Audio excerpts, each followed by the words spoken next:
Bonjour et bienvenue dans ce nouveau webinaire WITIC en compagnie de Laurent Braud de Helios Conseil. Ravi de vous revoir. Est-ce que vous pouvez rapidement nous faire un petit retour dans le chat, savoir si vous avez un retour son, si vous nous entendez correctement. Ça nous permettra de savoir si... Très bien, super. Merci beaucoup à ceux qui ont répondu.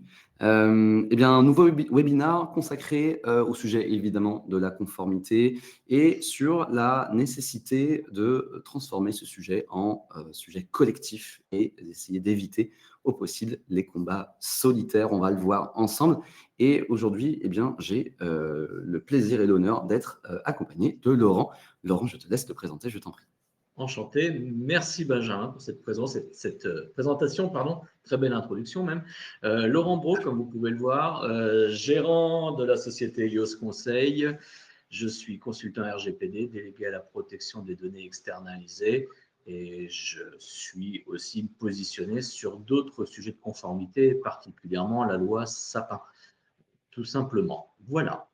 Et de mon côté, Benjamin, je suis CSM chez WITIC, donc je m'occupe de toute la partie d'accompagnement de nos utilisateurs dans la plateforme, dans l'outil qu'on met à disposition de nos clients aujourd'hui, l'outil WITIC, qui est un outil qui permet de gérer plusieurs sujets de conformité, le RGPD certes, mais pas que, pour on peut dire sur la thématique de Laurent, et également aussi Sapin 2, GRC, etc. ISO.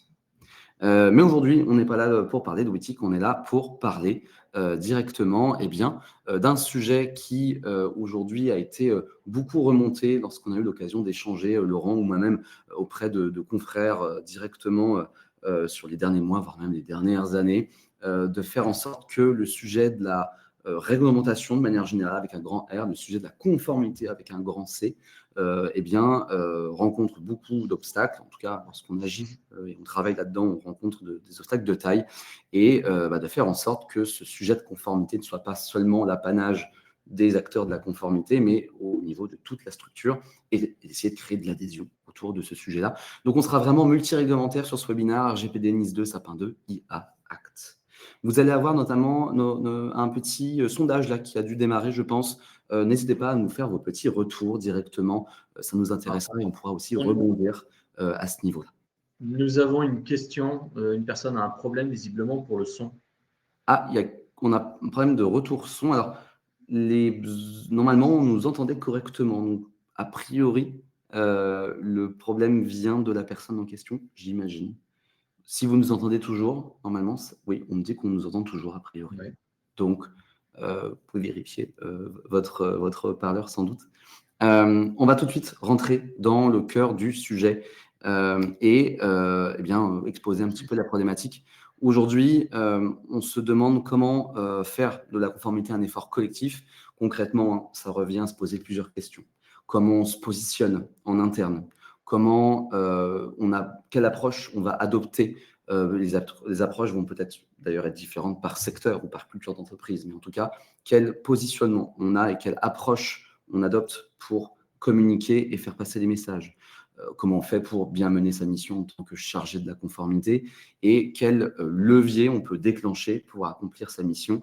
Tout ça, on va le voir ensemble. On va vous communiquer, vous partager des conseils, des tips, des petits outils. C'est à prendre ou à laisser, mais en tout cas, nous, ça nous a aidé, Laurent et moi. Donc, il n'y a pas de raison que potentiellement ça vous aide aussi. On va tout de suite commencer avec un petit jeu, en tout cas, on va travailler sous forme de nuage de mots. On aimerait votre avis aujourd'hui, comment vous décriveriez la différence majeure entre la conformité interne, un acteur de la conformité qui est salarié directement au sein d'une société, d'un organisme, et de celui qui est externe, qui intervient en tant que consultant, qui n'est pas directement affilié à la boîte, à la société, à l'organisme. Aujourd'hui, quelle est selon vous la différence majeure? Vous pouvez directement scanner le QR code que vous voyez à l'écran avec votre téléphone et on va vous partager les résultats. C'est anonyme, hein, évidemment, ne vous inquiétez pas.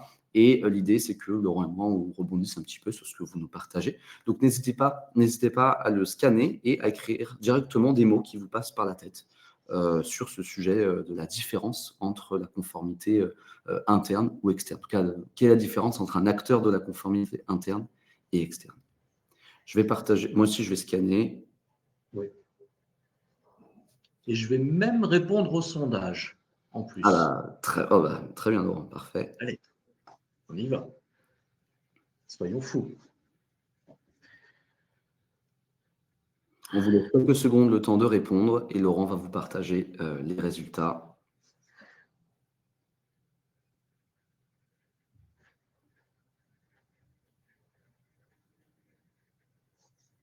Est-ce que tu reçois des mots là, Laurent? Ah ah.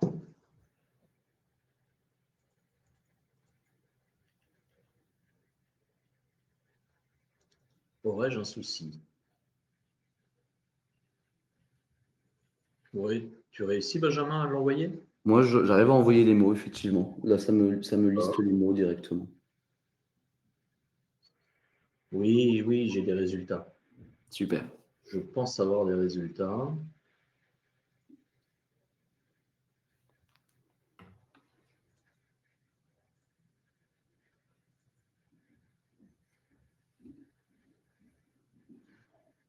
Est-ce que tu peux partager ton écran, Laurent? Sinon, on demande Juste un truc. Ah, voilà. C'était un petit peu de lenteur. Je pense que la visio nous ralentit légèrement pour la mise à jour. Eh bien, voilà. Ah, super. Ah oui, oui, On a on a beaucoup de le bon. choses. C'est riche, là. Effectivement. C'est riche. Qu'est-ce qu'on voit? Alors, On voit le budget. Le ouais, budget qui ressort majoritairement. Euh, l'indépendance, oui, bah, évidemment. L'indépendance, l'autonomie. Sur le budget, je serais curieux dans le chat si vous pouvez préciser un tout petit peu la pensée. Alors effectivement, peut-être qu'on est plus à même à débloquer un budget dès lors que c'est une ressource externe, puisqu'on se dit qu'il faut mettre le prix pour payer Probablement.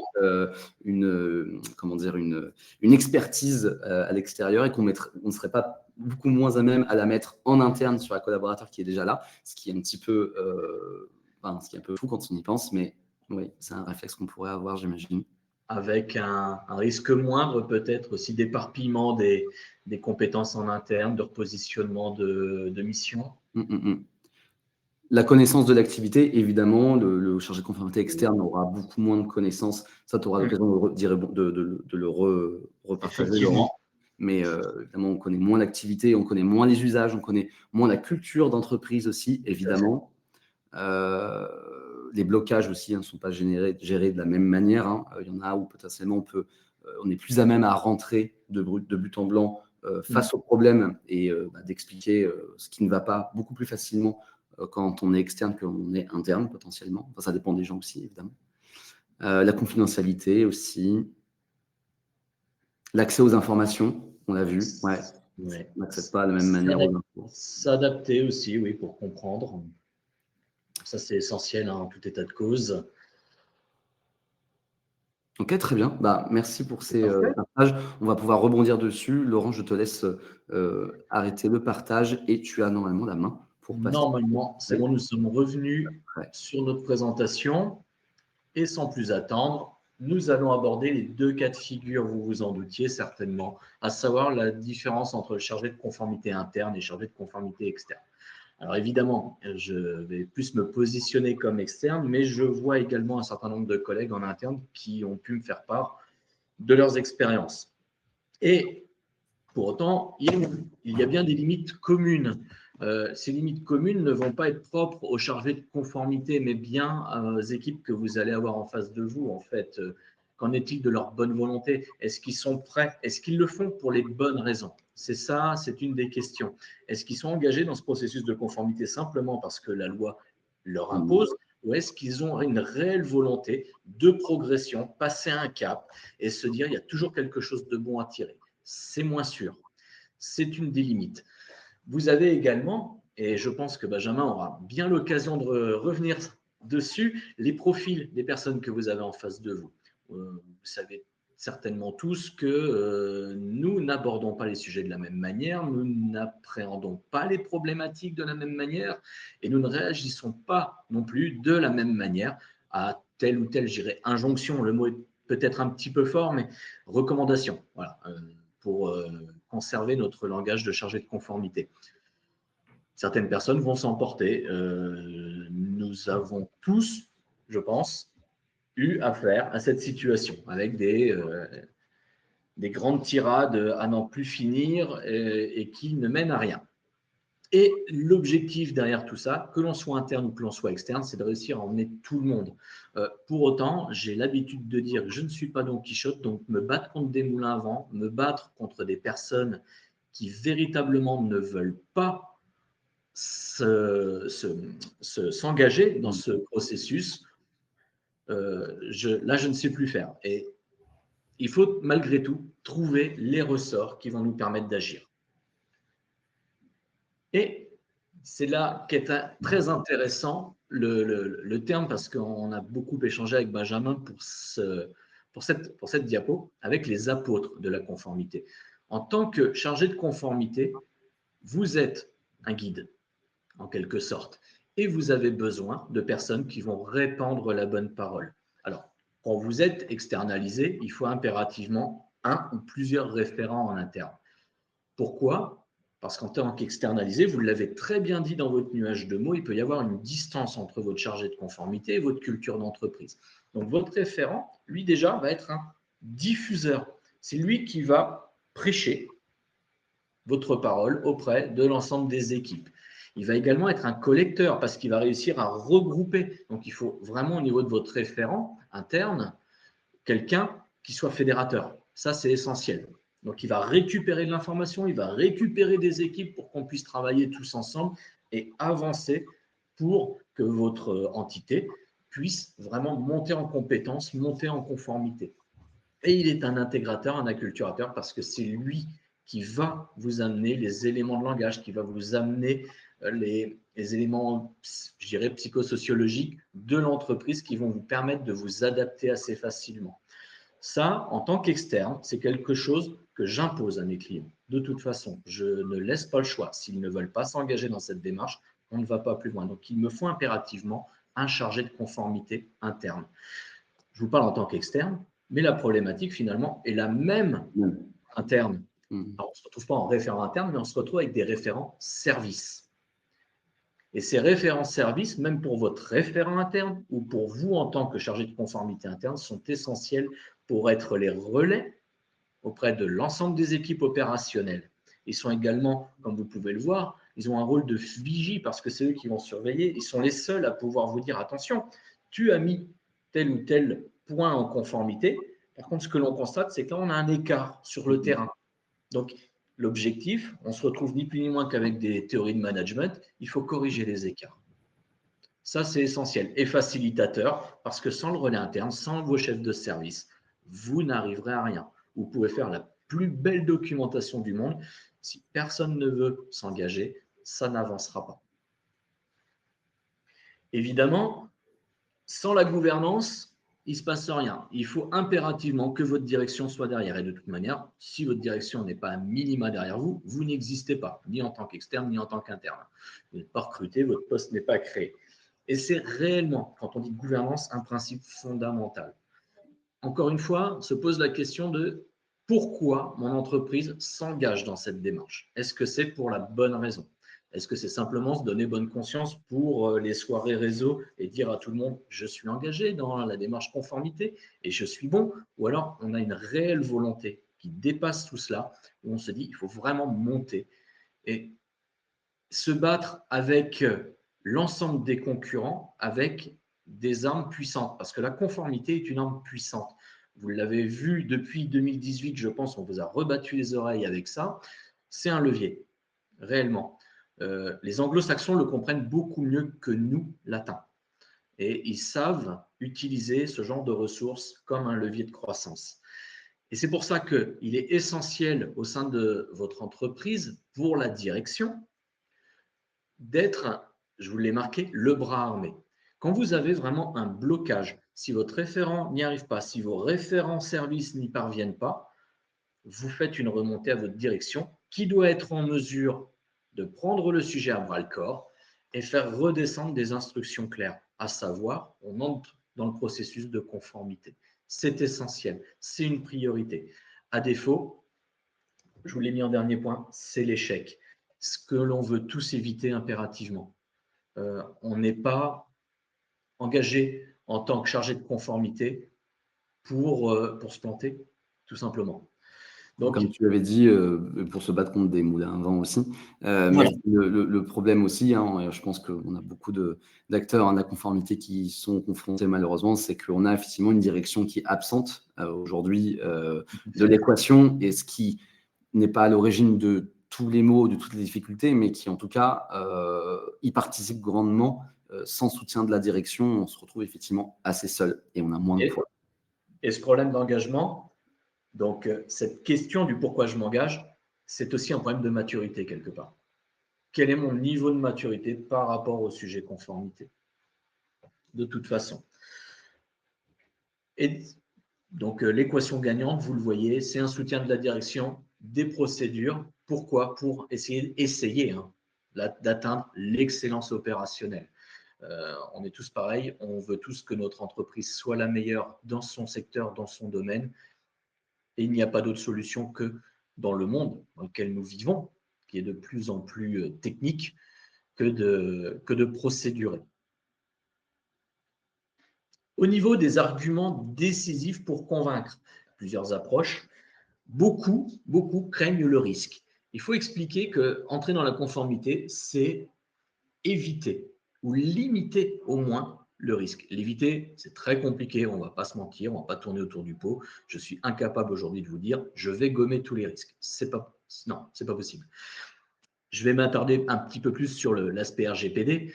Donc, expliquer à un dirigeant qu'il va limiter ou supprimer son risque d'amende, ne serait-ce qu'en ayant ses contrats de sous-traitance, ne serait-ce qu'en ayant son registre de traitement, en mettant en place réellement l'ensemble des exercices de droit. Donc là, vous gommez un certain nombre de problèmes, c'est factuel. Là, vous évitez les soucis. Il y en aura d'autres, mais ceux-là, au moins, seront mis de côté et on ne pourra pas vous le reprocher, ce sera, je dirais même pas des causes aggravantes. Vous mettez aussi sur le côté le cyber-risque, parce qu'aujourd'hui, la France est dans le top 5 des pays objets d'attaque informatique. C'est un des ventres les plus mous au monde et c'est pour ça que de nombreuses entités, de nombreuses entreprises, de nombreuses administrations sont attaquées pour collecter les données des ressortissants français, des consommateurs français, de tout ce que vous voulez. Et donc, en essayant de limiter ce risque d'amende, ce risque cyber, vous limitez les risques d'atteinte à votre réputation. Les coûts cachés également. Il est beaucoup moins coûteux de se mettre en conformité que de réparer. Le préventif coûte moins cher que le curatif. Je pourrais vous en parler, je pense, à l'occasion des questions-réponses. L'objectif également avec la conformité, je vous parlais des procédures, c'est de réduire les tâches sans valeur en automatisant le plus possible ce qui est répétitif de manière à se concentrer sur les tâches à haute valeur ajoutée. Et ça, c'est pour tous les postes. Parce que quel que soit son niveau, quel que soit son poste, il y a des choses qui sont intéressantes à faire au quotidien et d'autres qui le sont beaucoup moins. Et bien, ce qui ne l'est pas, autant le procédurer et mettre une automatisation en place. Et donc, c'est un gain de temps. Le temps, c'est de l'argent.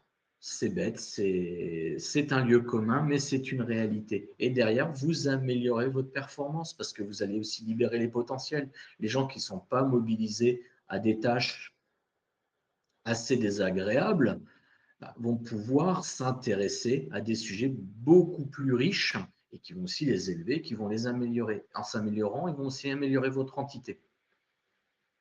Et ça passera par des procédures claires, par les outils disponibles, par l'innovation qui est préservée, donc là, pardon, par la montée en compétences.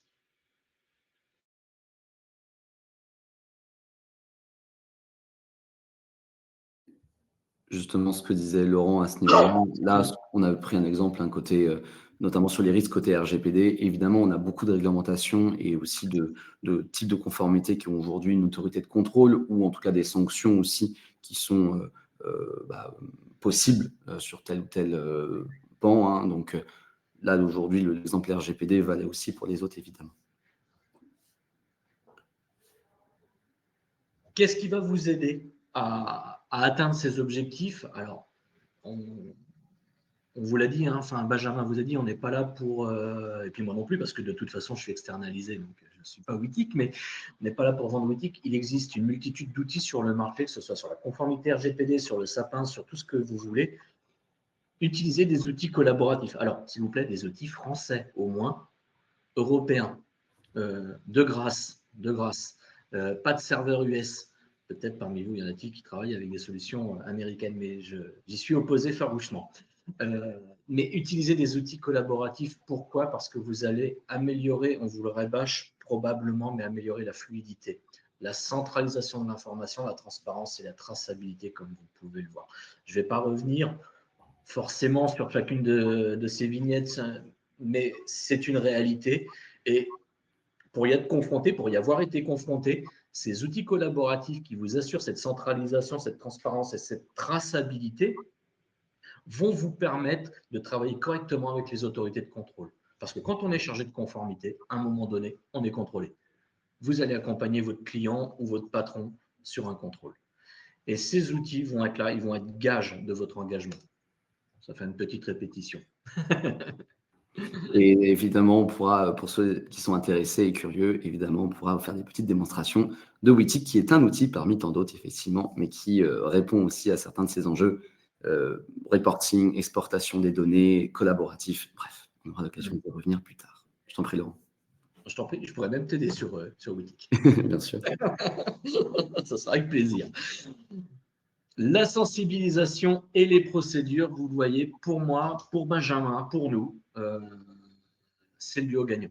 C'est le duo gagnant parce que vous allez permettre aux gens de prendre conscience avec cette sensibilisation, prendre conscience de l'ensemble des sujets. Vos cibles, quelles sont-elles? Eh bien, c'est le haut. D'abord la direction, encore une fois, la gouvernance, et après on redescend en cascade.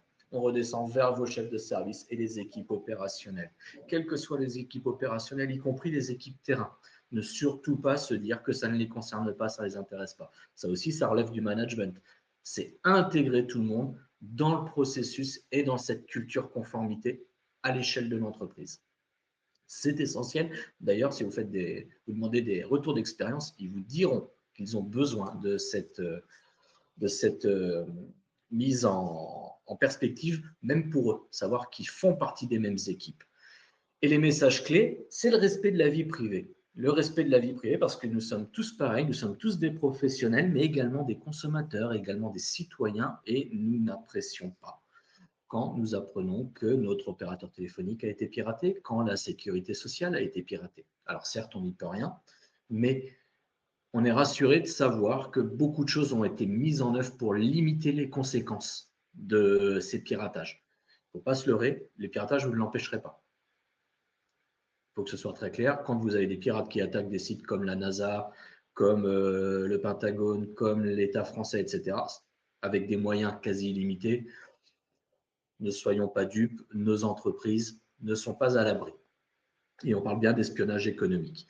Sur l'espionnage économique, je peux vous parler d'un exemple que j'ai eu pas plus tard que cette semaine avec un de mes partenaires experts en cybersécurité qui avait fait une recherche de compromission et avait découvert en 2024 que son client était sous surveillance de l'État chinois depuis 2017. Voilà. Donc, ce n'est vraiment pas une lubie, c'est une réalité. Cette entreprise ne s'attendait pas à être espionnée. Elle n'avait pas conscience, elle ne pensait pas du tout y être confrontée.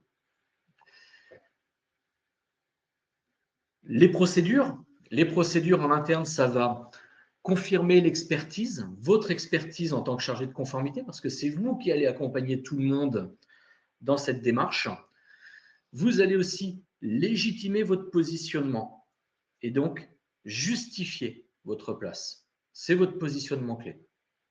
C'est là votre richesse en tant que chargé de conformité. Vous êtes des experts dans votre domaine. Il faut faire comprendre que sans vous, ils ne peuvent pas avancer, ce qui n'est pas faux, on ne va pas se mentir. Il ne faut pas faire les fines bouches là-dessus. Allons-y. Et en externe, ça va renforcer non seulement votre image, parce que de toute manière, ça, c'est évident, mais celle de l'entreprise pour laquelle vous intervenez. Et le jour où il y a un problème, on pourra difficilement vous reprocher un certain nombre de choses parce que tout le monde sait que vous êtes pleinement engagé dans ces démarches. Et donc, votre réputation, elle n'est pas entachée, elle n'est pas entamée. Le risque réputationnel est limité. Pour sensibiliser, c'est la grande question de la formation, et c'est aussi une obligation quand on est chargé de conformité, c'est comment faire, quel format adopter. Alors, on vous a mis court, fun et efficace.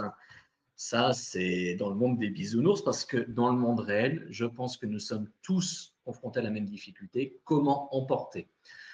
Je vous ai mis un certain nombre de choses là.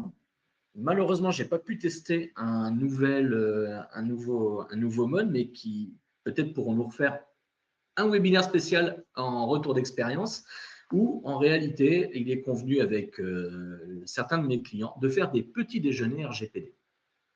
Avant l'ouverture publique, on prend une petite heure, on prend un petit café, un petit croissant, on prend une thématique, on en parle, une petite, un petit quart d'heure, 20 minutes, et puis une petite demi-heure à discuter et écouter les problématiques terrain pour avoir une sensibilisation qui fasse corps avec chacun, avec la problématique réelle. Le descendant, ça ne marche plus. Les gens en ont par-dessus la tête.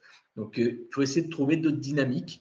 Il semblerait que cette dynamique dont je vous parle, créer des petits déjeuners, des petits moments, alors je ne dirais pas apéro parce que avec un whisky, c'est plus difficile, mais autour d'un café, c'est plus sympa. Sur le matin, on est tous disponibles et ça permet aussi de créer une certaine cohésion sans être trop rabat-joie, trop pénible. Donc, vous avez pour autant différentes solutions qui sont proposées, du micro-learning, de l'atelier participatif, du jeu. Enfin, voilà. Après, les outils tels que Wittig vous permettent de déployer beaucoup de choses. Vous avez également d'autres outils. Vous connaissez certainement Kahoot, etc., qui vous permettent de jouer, d'engager les gens. Maintenant, si on leur laisse l'autonomie, on ne va pas se leurrer, c'est plutôt compliqué s'il n'y a pas la volonté. Et voilà, je pense, oui. Je te laisse la main, mon cher Benjamin. Merci Laurent. Là, avec Laurent, vous avez pu voir quelques idées d'actions à mener, aussi des éléments qui ne dépendent pas de vous. On l'a vu avec la direction, le positionnement en interne ou à l'externe, évidemment. Moi, je vais davantage me concentrer aujourd'hui sur des recommandations, des conseils sur la posture qu'on doit avoir adoptée et aussi, on va le voir, sur la communication à adopter, puisqu'on peut mener les meilleures actions et être soutenu par sa direction et avoir un poste bien établi. Si on n'a pas la bonne posture ou on ne parle pas correctement, en tout cas, on n'a pas la bonne communication, eh bien, on perd en tout cas tout l'avantage qu'on avait. Donc, concrètement, quand on dit d'avoir la bonne posture, le constat est le suivant. Les normes, les réglementations, elles apportent du changement. C'est normal, c'est le but d'une réglementation, c'est de se mettre en conformité. Ça va évidemment créer des choses à modifier en interne sur les process, évidemment. Et donc, c'est l'acteur de la conformité qui va incarner ce changement au sein de l'organisme. Donc, le sujet de l'acteur de la conformité, c'est de faire adhérer tous les autres qui ne sont pas lui à ce changement. Alors, autant lui, il peut être convaincu, les autres, c'est un autre sujet. Et dès lors, c'est cet acteur de la conformité, hein, le DPO, le directeur compliance, le juridique, le RSSI, peu importe qui vous voulez, qui va donc incarner cette posture et il faut qu'il se positionne en tant que partenaire et non gardien. Partenaire opérationnel, on va voir ce que ça veut dire juste après, et non gardien du droit, gardien du sachant, gardien de ce qu'il faut faire. Être vu en gardien, déjà, on part avec un peu une balle dans le pied. Alors, ça peut avoir des bons et mauvais côtés, évidemment, mais être trop vu comme un gardien, c'est celui qui va taper sur les doigts. Et malheureusement, c'est pas ce qu'on recherche si on veut avoir une bonne posture. Concrètement, avoir la bonne posture, ça veut dire quoi? Ça veut dire déjà être dans une position d'écoute, de l'écoute active. Concrètement, comprendre les enjeux des équipes. Comprendre pourquoi le commerce aujourd'hui, l'équipe commerciale admet tel ou tel process, et pourquoi aujourd'hui, le process que nous on souhaite mettre en place ou l'évolution réglementaire va les impacter dans leurs enjeux business. Pourquoi? Et donc, on comprend comment ils travaillent. C'est de la pédagogie, c'est de la psychologie aussi parfois, mais c'est surtout comprendre comment les gens travaillent. Et rien qu'en écoutant, on va être vu comme quelqu'un qui est ouvert, qui écoute et qui s'intéresse à la vie des autres et au métier des autres. Et ça, déjà, ça met dans une posture de partenaire. Deuxième volet, la pédagogie, expliquer pourquoi on a des règles en place, plutôt que d'imposer sans expliquer pourquoi, sans contexte. Il faut mettre en place un registre de traitement, il faut mettre en place le registre cadeau invitation, il faut valider les 17 normes ISO qui sont devant nous là, juste là. Il faut essayer d'expliquer, de donner du sens. Quand on explique et qu'on donne du sens aux choses, les messages passent toujours un peu mieux. Alors, évidemment, ce n'est pas la solution miracle, mais faire preuve de cette pédagogie, d'expliquer l'enjeu de la réglementation ou en tout cas pourquoi la société, l'organisme a décidé de s'engager dans cette voie de la conformité et quels sont les bénéfices. Et Laurent l'a évoqué avec tous les arguments qu'on peut utiliser après. Mais cette posture de pédagogie, elle est ultra importante. Évidemment, essayer, appliquer du sur-mesure. Appliquer le cadre, évidemment, mais faire en sorte que ce cadre corresponde à la réalité et soit effectivement illustré à travers des alternatives si jamais on ne peut pas appliquer le cadre tel quel. La conformité, c'est un très, très subtil mélange entre le droit, la conformité et l'innovation.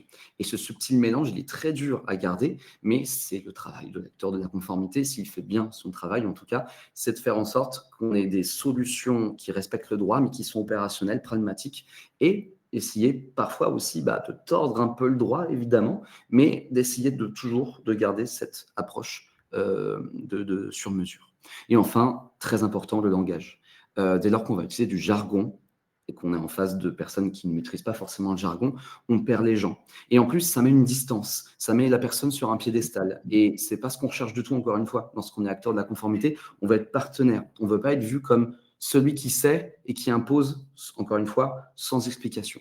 Donc, le jargon, la pédagogie. Oui, pardon, Laurent. Non, vas-y, je t'en prie. Le jargon, il est vraiment vu comme un ennemi et il ne vous aidera pas.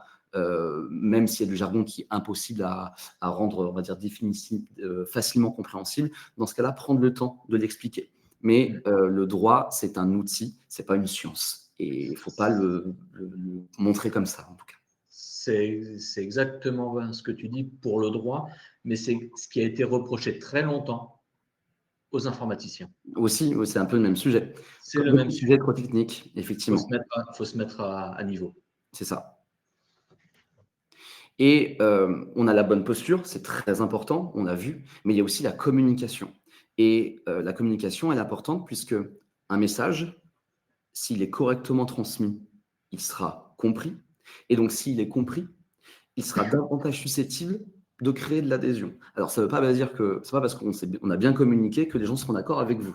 Mais on part avec plus de chances. Et ça, encore une fois, quand on met en place de la conformité, c'est mieux que rien. Et l'astuce principale, c'est de traiter son interlocuteur comme il souhaite être traité. Et ne pas traiter son interlocuteur comme on souhaiterait nous être traités. C'est vraiment, il faut se mettre dans les chaussures, à la place de son interlocuteur et essayer de savoir mais comment cette personne, elle fonctionne. Quel est aujourd'hui, quel discours je vais pouvoir adopter pour qu'elle s'identifie à ce discours-là, eh bien en utilisant, on va le voir, différents comportements de communication, mais c'est l'idée. Et donc, la communication aujourd'hui, alors, je ne suis pas un spécialiste en particulier, mais comme je pense la plupart d'entre vous, vous avez sans doute entendu parler de la méthode DISC. C'est concrètement une méthode DISC, alors elle est utilisée notamment en psychologie du travail, dans plein d'éléments différents, elle a été énormément popularisée sur les dernières années. Cette méthode DISC, tout simplement, c'est une méthode qui permet de créer une sorte de profil de personnalité pour chaque personne, qui est basé sur 4 types de comportements de communication. DISC, pourquoi? Parce que c'est les noms des 4 profils, donc on a dominant, influent, stable et consciencieux. Ça fait DISC. Alors attention, mettre des gens dans des cases, c'est jamais une bonne idée, on est tous d'accord, et évidemment c'est une méthode, ce sont une interprétation, et ça s'applique uniquement sur des comportements observables, donc on n'est pas sur de la psychologie avancée, rien, absolument pas là. Ça permet de définir un style préféré, mais on ne résume pas une personne à un profil en particulier.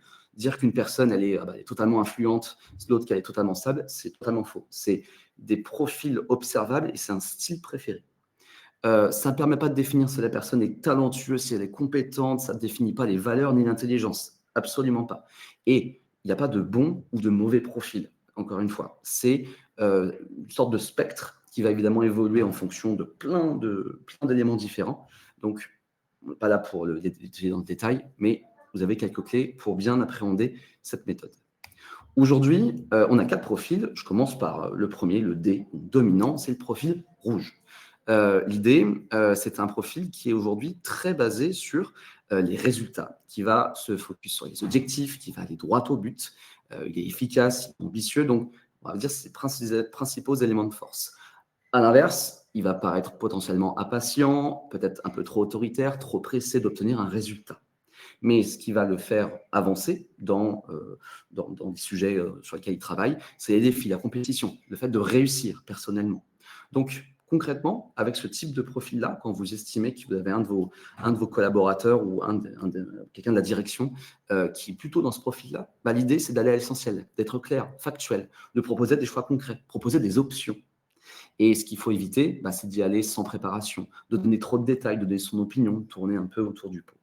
Et ce que vous voyez à droite, ce sont des mots qu'on associe traditionnellement sur ce type de profil, des mots qui peuvent résonner ou pas, hein, ça dépend après des gens, mais des mots qui peuvent être employés aussi par ce type de profil. Donc ça, c'est un premier profil, le dominant. On verra après, on aura un exemple, on se mettra en situation, ce sera plus parlant. On a un deuxième profil qu'on appelle le profil jaune, influent. Là, c'est quelqu'un qui est très dans le relationnel, qui va se retrouver, qui est généralement, traditionnellement plutôt extraverti, qui va vers les autres. Donc, une personne avec qui on va voilà, partager un optimisme, on a de l'énergie, quelqu'un qui est inspirant, assez à l'aise à l'oral, qui aime créer du lien. Alors, en limite, on peut traditionnellement identifier qu'il va manquer d'organisation, qui est un peu sensible au regard des autres, il va très réagir aussi avec les émotions de manière générale. C'est pour ça qu'aussi qu'il est dans une logique par défaut optimiste, énergique, et c'est bien de prendre aussi cette énergie avec lui. Donc le laisser s'exprimer, valoriser ses idées, adopter un ton qui est convivial et enthousiaste, c'est important. Et puis, ce qu'il faut éviter, évidemment, bah, c'est laisser la discussion un peu trop se généraliser, s'éparpiller, garder un cap, puisque le profil qui est jaune va traditionnellement rebondir sur des idées, rebondir aussi sur des émotions, etc. Et sans cap, on va le perdre assez facilement. Donc, donner des deadlines, ou en tout cas des limites. Sur la droite, vous avez d'autres exemples de mots qu'on rattache à ce profil. Le vert, c'est une personne qui traditionnellement, on dit qu'il est stable, loyal, fiable, concret. Elle est aussi dans le relationnel, évidemment, mais on attend d'elle effectivement quelqu'un qui va être dans la durée. Donc, sa limite principale, c'est effectivement le changement, et surtout le changement qui est trop rapide. Donc, c'est quelqu'un qui peut potentiellement très vite se refermer sur lui-même ou défendre son équipe s'il estime qu'elle est en danger. Son moteur, ça va être l'utilité, servir le collectif, le nous, notre organisme, notre service, notre direction, peu importe. Donc avec lui, ce qu'on recommande, c'est d'être courtois, d'être clair, rassurant si jamais il y a du changement, expliquer les étapes, y aller step by step et valoriser tout ce qui va être stabilité et confiance. Et au contraire, éviter d'aller trop vite, d'imposer les décisions, de changer de cap sans prévenir, d'aller trop vite, évidemment. Et enfin, le profil bleu, qu'on appelle le consciencieux. Alors, on a différentes forces encore là à ce niveau-là. Quelqu'un qui est très analytique, très méthodique, qui va chercher la qualité, la fiabilité et la cohérence de manière générale. Du coup, c'est potentiellement quelqu'un qui va être un peu trop flexible, qui ne va pas forcément apprécier le fait qu'on critique son travail ou qui est enfermé trop dans les règles, dans les process. Son moteur principal, c'est de rendre un travail qui est parfait, en tout cas un travail qui est cohérent et qui est, qui correspond à ses connaissances et à son expertise. Donc avec lui, il faut parler un peu comme lui, être clair, structuré, le mettre en avant, en tout cas son expertise, communiquer par écrit, alors, en tout cas parce que ça permet de bien transmettre des éléments et qu'il puisse les prendre lui concrètement et tranquillement à froid. L'impliquer dans les process de décision aussi. Et ce qu'il faut éviter, c'est tout ce qui va être approximation, être trop familier, en tout cas trop dans le contact avec lui, puis évidemment négliger les détails ou faire des promesses non tenues. Voilà. Tout ça, ces 4 profils aujourd'hui, ils résument en tout cas la méthode DISC. Encore une fois, on ne résume pas une personne à une couleur. Les couleurs, ça va dépendre des sujets, ça va dépendre de l'organisme dans lequel on travaille, ça dépend de plein de choses. Mais on va quand même faire un petit jeu ensemble. Et l'idée, c'est d'essayer de savoir si vous estimez en face que vous avez tel ou tel profil, quel type de communication vous devez avoir. Donc, on a ce petit jeu de rôle. Imaginons, vous êtes un chargé de conformité. Alors, dans cet exemple, on a pris un exemple RGPD, mais vous pouvez le transposer partout. Moi, voilà, je suis chargé de la conformité, je dois mettre en place une procédure de privacy by design au sein d'une direction marketing. Donc, en face de moi, j'ai la directrice ou le directeur marketing avec qui je vais devoir échanger. Alors, là, vous allez voir un exemple de rédaction de mail. Vous pouvez imaginer un échange aussi à l'oral, hein, évidemment. Encore une fois, hein, c'est des pistes qu'on vous donne, hein, ce n'est pas précisément et sans autre interprétation possible la clé qu'il faut à chaque fois, mais ça vous donnera des pistes. Imaginons en face, j'ai un interlocuteur qui est majoritairement rouge au sein de ce service marketing.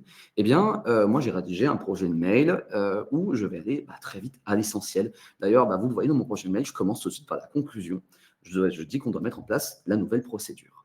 Après, je vais effectivement passer au constat, donner un peu plus de contexte. Mais j'en donne assez peu, parce que le rouge, encore une fois, il a besoin d'aller à l'essentiel, d'aller vite. Donc, je dis qu'on a des traitements qui ne sont pas conformes au RGPD, que ça crée des risques qui pèsent sur la société. Je vais lui proposer tout de suite une solution. Je lui propose donc la procédure de privacy by design qui va permettre aux équipes de se poser les bonnes questions. Il faut habituer les équipes à l'utiliser, mais je ferai les premières analyses avec eux. Donc, j'ai une proposition clé en main à lui soumettre. Je lui rappelle les gains et les conséquences de cela, qu'avec cette procédure, nous gagnerons du temps sur la conformité du nouveau projet. Et je lui laisse des options. Voilà, est-ce que c'est lui qui présente la procédure ou est-ce que c'est moi? Mon mail, ou en tout cas ma proposition, même si elle est orale, elle tient en quelques secondes ou en quelques lignes. Puisque en face de moi, j'ai quelqu'un qui a besoin d'avoir quelque chose de synthétique pour agir vite. Donc, c'est ce que j'ai essayé de faire là, par exemple. Vous voyez à peu près la logique. Là, vous avez un autre exemple. Si en face, vous avez un profil qui est majoritairement jaune, donc qui est dans qu'on appelle le profil influent, donc quelqu'un qui est très vite dans le relationnel, dans la communication, l'échange d'idées, l'échange, c'est important. Là, j'aurais fait un mail un peu plus long. Tout de suite, je lui demande que j'ai besoin d'échanger avec lui. Alors, je disais un mot qu'on dit souvent, brainstormer, échanger des idées, peu importe si vous êtes plutôt langue française ou langue anglaise, mais vous avez compris l'idée.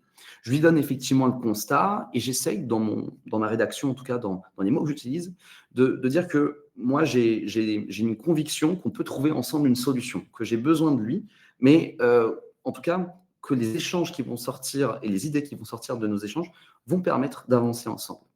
Et je lui donne la proposition, je ne mets pas trop de détails, mais évidemment pour ne pas le perdre, mais je lui dis que c'est une checklist qu'on va diffuser aux équipes, qu'on va la diffuser aux chargés de projet, etc., que j'accompagnerai sur les premiers projets ces chargés de projet. Et je lui donne son avis, je lui demande son avis. Selon toi, quelle est la bonne manière d'introduire cette nouvelle procédure? Je lui dis, potentiellement, toi, tu es peut-être le plus à même à le faire, mais je peux aussi le faire, ça ne me dérange pas. Donc, je lui demande son avis. On n'est pas sur, là, tout à l'heure, on était sur de l'option, on fait ça ou ça. Là, je lui demande, selon toi, quelle est la meilleure approche à avoir pour faire passer cette procédure auprès de ton équipe. Et encore une fois, juste avant, je peux aussi, je n'ai pas forcément insisté là-dessus, mais j'aurais pu dire, est-ce que selon toi, cette procédure, elle est améliorable? Est-ce que tu penses que c'est une bonne pratique à faire, etc. Alors, évidemment, si on demande trop l'avis, après, on va perdre potentiellement la proposition qu'on va faire. Donc, il ne faut pas évidemment trop demander l'avis, puisqu'on va perdre le sens. Mais on peut essayer de le faire de manière intelligente, comme on essaye de faire là. Le profil vert, qui est le profil stable. Le profil vert, alors, ce n'est pas quelqu'un qui est totalement réfractaire au changement, mais c'est quelqu'un qui, généralement, ne va pas aimer le changement qui est trop rapide, trop soudain, non préparé.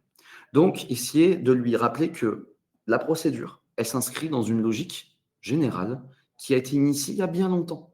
Le sujet ici de la conformité RGPD. Donc, je lui dis, c'est dans la continuité du projet de mise en conformité qu'on a initié il y a longtemps, il y a plusieurs années, qu'on doit effectivement s'assurer de la conformité des traitements, que là, j'ai besoin de son aide. Puisqu'encore une fois, le vert, il aime bien se rendre utile. C'est un de ses moteurs. Donc, il a besoin de savoir qu'il va avoir une plus-value et qu'il va participer au collectif et participer à l'avancement d'un des projets.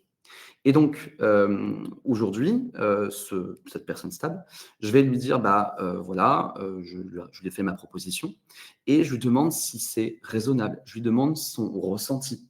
encore une fois, je lui dis que je l'ai pas encore fait, enfin, je l'ai pas fait beaucoup sur sur ce projet de mail-là, mais de lui dire que cette checklist, elle est très simple, elle est intuitive, qu'elle est modifiable, qu'on peut y aller step by step. Mais encore une fois, il faut essayer d'y aller un peu plus lentement et d'essayer de prendre en compte son ressenti.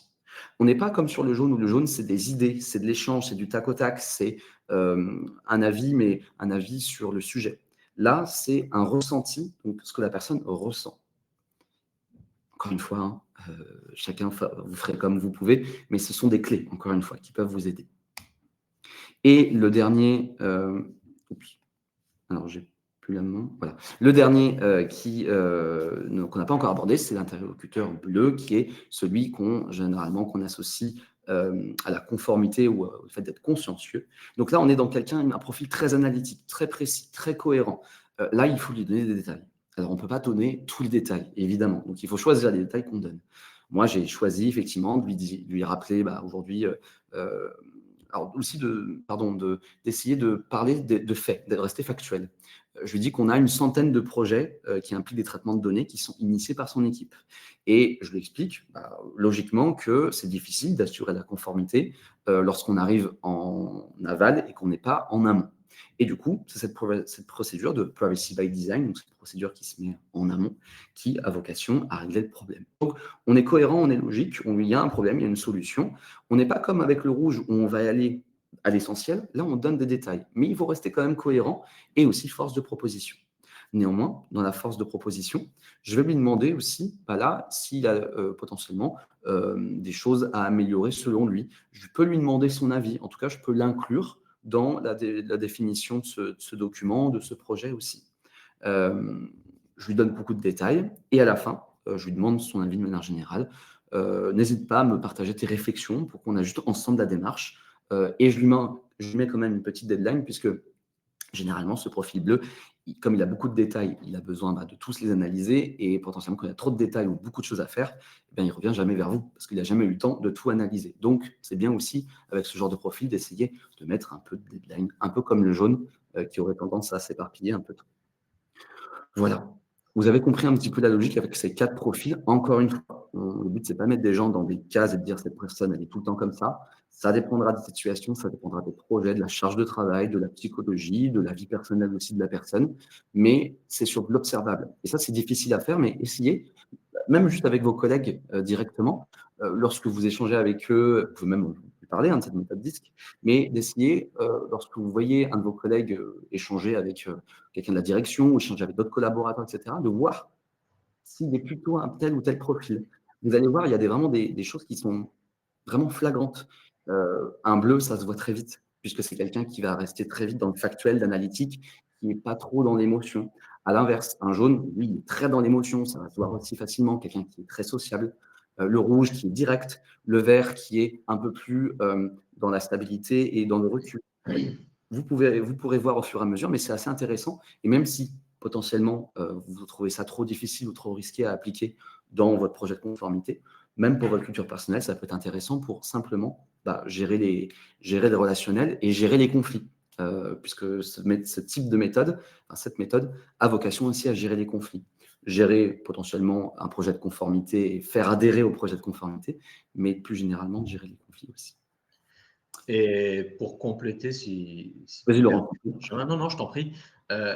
Pour bien comprendre les autres, essayez de vous appliquer cette méthode pour vous identifier. Comme Absolument. tu as dit, on ne met pas les gens dans une case. Vous êtes peut-être un petit peu jaune, voilà. Une majorité de bleu, et avec une petite touche, une petite pincée de vert. Une fois que vous aurez compris ça, les portes s'ouvrent.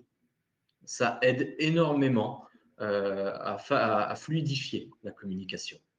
En général, on l'a de manière instinctive, sans l'avoir étudié, sans l'avoir compris. Et c'est quelque chose, cette forme, je ne sais pas si le terme est bon, mais une sorte d'intelligence sociale qui se travaille, qui se cultive et qui est vraiment un très, très gros levier. Et si vous êtes bon, vous pouvez vous intéresser à certains ouvrages dans les méthodes. Si vous êtes bon, vous êtes les rois du monde derrière. Ouais, c'est sûr. C'est ça, des choses évidemment qu'on n'apprend pas qu'on n'apprend pas à des écoles, à des facultés, peu importe. On apprend un peu sur le tas. On apprend aussi, alors il y a des formations sur le sujet, hein, on n'en vend pas chez Wittic, Laurent, je pense qu'on n'en vend pas non plus. Mais si vous vous intéressez au sujet, n'hésitez pas. Il y a beaucoup de formations, beaucoup de ressources aussi de manière générale sur ce sujet-là. Et on l'a vu, hein, c'est lié au sujet du webinaire aujourd'hui. C'est une des clés qui vous permettra effectivement de faire en sorte que votre projet de conformité, que le travail aujourd'hui que vous incarnez, que vous effectuez au sein de votre organisme, soit davantage collectif, que vous vous sentez moins seul. On l'a vu, hein, ça passe par un positionnement, par un soutien de la direction, par de la pédagogie, de la sensibilisation. Il y a des éléments qui sont externes à vous, certes, mais il y a des éléments qui sont internes. On a vu aussi la communication, la posture. Et ça, c'est central. Et comme voilà, on vous l'a dit, on ne l'apprend pas. En tout cas, on l'apprend un peu sur le tas. Et c'était un peu l'idée de ce webinaire, d'essayer de vous donner quelques clés.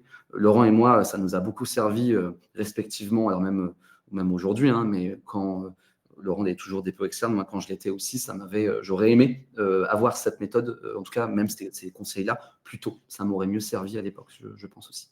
C'est l'ensemble des échanges qu'on a pu avoir ensemble, que tu as pu avoir auparavant, que j'ai pu avoir avec des collègues externalisés, internalisés, enfin tout un écosystème, et puis aussi nos propres parcours professionnels, nos propres parcours de vie qui permettent d'enrichir. Alors, on a peut-être enfoncé des portes ouvertes, mais il faut en avoir conscience. C'est ça qui est important, c'est savoir activer toutes ces petites choses. Et nous avons d'ailleurs quelques questions, Benjamin. Question sur une expression que tu avais utilisée, Laurent, sur la notion de ventre mou du monde. Ah oui. La France est le ventre mou du monde. Alors, on a effectivement un des participants qui dit que c'est potentiellement dû aussi à la présence et qu'on a aussi un pays qui s'expose évidemment sur la scène internationale. Alors oui, j'imagine que ça joue évidemment.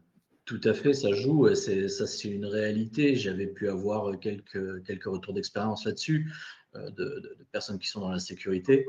Il y a un autre facteur, c'est très clairement le manque d'engagement de la part des personnes.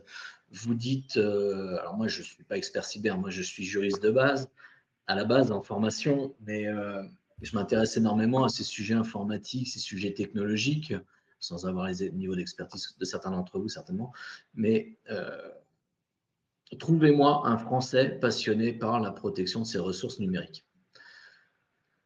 Première question, est-ce que vos smartphones sont sécurisés, quelle que soit leur marque, quel que soit l'OS qu'il fait tourner, pardon.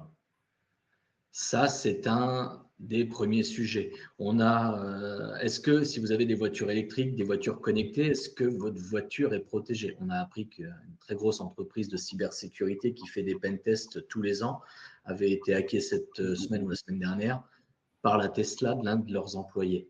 Ça a été la porte qui a permis. Donc voilà, en fait, un des problèmes que l'on a en France, c'est aussi, mais je pense que c'est proprement latin, c'est cette approche avec les sujets, une forme de dilettance pour un certain nombre. C'est très bien si vous êtes protégé, félicitations.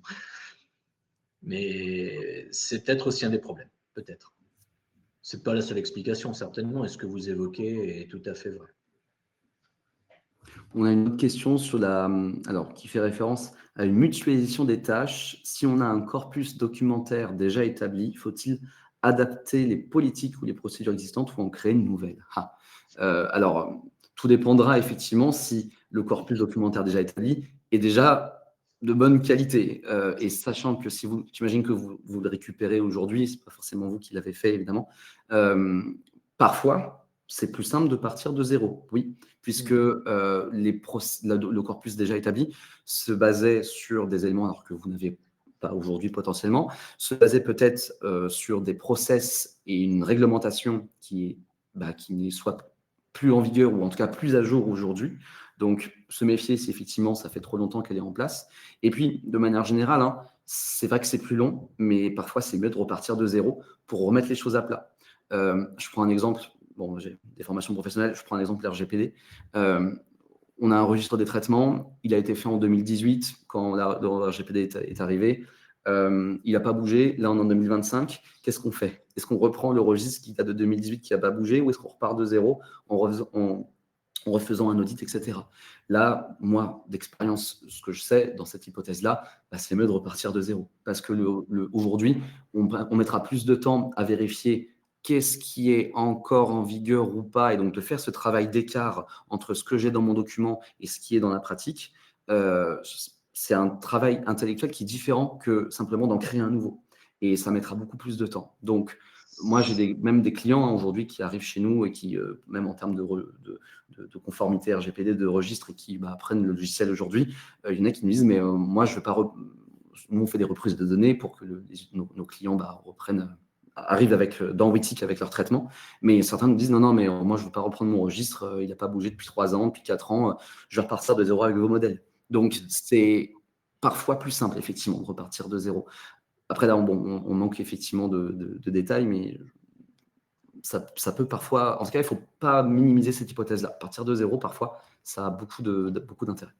J'y suis effectivement confronté, et je te rejoins pleinement, avec un client qui est un groupe avec une holding et plusieurs sociétés, qui avait un précédent DPO. Après, il y a aussi une appréciation personnelle du travail du prédécesseur, très clairement. Un jugement. Mais quand vous reprenez un travail qui a été, sinon inexistant, au moins insuffisant, ou même s'il a été bien fait, de toute façon, si ça n'a pas été retravaillé, s'il n'y a pas cette continuité qui est exigée par la réglementation dans tous les domaines de conformité, il ne faut pas s'embêter. Et vous embêterez moins les équipes à reprendre tout de zéro que de demander quelles sont les évolutions qui ont eu lieu depuis la documentation de 2018, où tout le monde va vous regarder avec des yeux de baleine et se dire, mais qu'est-ce qu'il fait là, lui? Enfin, donc, non, repartez de zéro, je crois que ce sera plus simple pour vous. Alors, les procédures... Oui, c'est ça. C'est au cas par cas. On a une participante justement qui nous dit « Je suis d'accord, mais il faut convaincre les services qui me disent « Nous l'avons déjà fait ». Et oui, ça, effectivement. Je ne comprends pas, il y a 2 ans, on nous a posé les mêmes questions, on ne va pas les refaire la même chose, etc. Et oui, et c'est là où il faut faire... potentiellement, ça peut être une des méthodes qu'on vous a partagées, la méthode 10, qui essaie d'expliquer par A plus B, oui, on l'a déjà fait, mais potentiellement, il n'y avait pas encore l'évolution réglementaire en question. Potentiellement, ça a été, alors peut-être pas dire que ça a été mal fait, dire que ça a été fait d'une manière qui n'est pas optimale ou qui ne correspond plus aux usages de maintenant, dire que ça a beaucoup évolué, les process en interne depuis. Donc là, encore une fois, c'est un jeu d'équilibriste. Et je pense que beaucoup d'entre vous, vous le savez, quand on échange de la conformité, c'est difficile de faire passer les messages, on l'a vu, et c'est difficile d'expliquer pourquoi aujourd'hui on doit respecter telle ou telle conformité, telle ou telle réglementation, et on est toujours en face de personnes qui, comme on a vu, ne sont pas forcément à même d'y répondre. Mais avec les quelques clés qu'on vous a données là, ça vous aidera. Après, encore une fois, comme l'a dit Laurent, si vous avez des gens en face qui sont de mauvaise volonté, elles seront de mauvaise volonté et vous ne pourrez pas vous battre. Enfin, en tout cas, vous pourrez vous battre, mais vous allez effectivement y laisser quelques plumes, entre guillemets. Et là-dessus, à part le remonter à la direction, mais sinon, la mauvaise volonté, il n'y a pas 36 solutions. Il y a une autre possibilité, moi je le fais alors avec beaucoup de prudence, c'est un transfert de responsabilité pour ceux qui ne veulent pas suivre et qui ne veulent pas virer. Passez-moi l'expression, mais c'est prévoir avec la direction pour ceux qui ne veulent pas collaborer, qui vous disent l'avoir déjà fait. Écoute, c'est pas compliqué, mais tu assumeras la pleine et entière et tu seras requalifié en responsable de traitement. Ouais, voilà, par exemple, c'est ça. C'est dommage d'en arriver là, c'est pas l'idée. Non. Mais voilà, c'est un petit peu la batte de baseball ultime, survie face à l'attaque zombie. C'est ça. Donc, de manière générale, on est toujours sur un équilibre quand on fait de la conformité entre le cadre d'un côté et l'opérationnel de l'autre. On n'est ni l'ennemi de l'un ni l'ennemi de l'autre. On n'est pas aussi l'ami de l'un ni l'ami de l'autre, donc c'est compliqué aussi. Et puis on peut être perçu comme justement l'ennemi de manière générale aussi. Donc on espère en tout cas avec ces quelques pistes qu'on vous a données, ça vous permettra de changer un peu la chose, de aussi tenter, pour revenir sur la méthode DISC, de faire le test avec des collègues directs à vous pour voir un petit peu. Mais c'est aussi intéressant. Et puis de manière générale, sur tout le volet posture, soutien de la direction, n'hésitez pas aussi à partager ce replay potentiellement à votre direction ou à vos collègues qui sont aujourd'hui bloqués avec une direction qui ne les accompagne pas. Aujourd'hui, le signal doit passer. La direction, de manière générale, doit supporter tous les projets de conformité. Alors évidemment, on en a 40 000 des projets de conformité en cours. Il y en a qui sont à prioriser par rapport à d'autres, mais tous, à un moment donné, doivent être soutenus par la direction, coûte que coûte. C'est obligatoire pour avancer correctement. Et je pense qu'on est bon de manière générale. Merci beaucoup pour vos retours. Merci pour encouragement et puis vos remerciements, ça nous a fait. Avec plaisir. Merci à vous. Et bien, Laurent, merci à toi en tout cas pour cette participation. C'était sympa de le faire avec toi. Merci Benjamin. On aura l'occasion d'en faire d'autres. Pardon ? Plaisir partagé.